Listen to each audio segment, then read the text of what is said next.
Արդյունաբերական հասարակության գիտության զարգացումը պահանջում էր ստեղծել որակապես նոր կրթական համակարգ։ Նոր պայմանների համապատասխան իրենց վերագործունեությունը կառուցեցին միջնադարյան համալսարանները, բացվեցին նոր համալսարաններ աշխարհի բազմաթիվ պետություններում։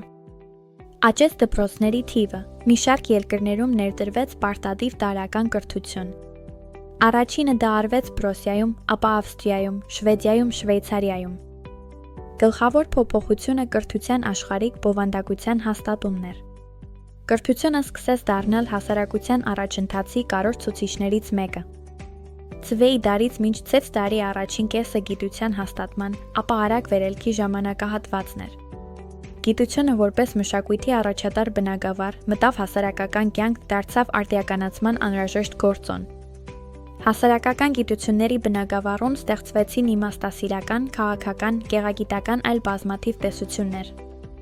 Մարդիկ կարողացան հեռու տարածությունների վրա միմյանց հաղորդագրություններ ուղարկել։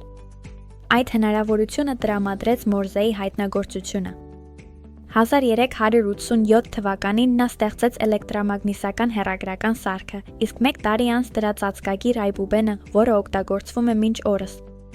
Զարգացավ նայոթագնացությունը, 1783 թվականին ստեղծվեց օդապարիկը։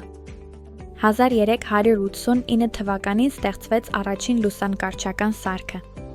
Գիտնականները ստեղծեցին նարետին անջրանցիկ գործվածք։ Լուսավորական որը մեծ հույսեր էին կապում դաստիարակության հետ։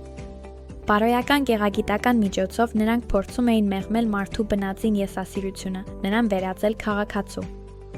Հենց այս տեսանկյունից էին նրանք իմաստավորում գեղագիտական գլխավոր հասկացությունները գեղեցիկը, վեհը, ներդաշնակությունը, ճաշակը։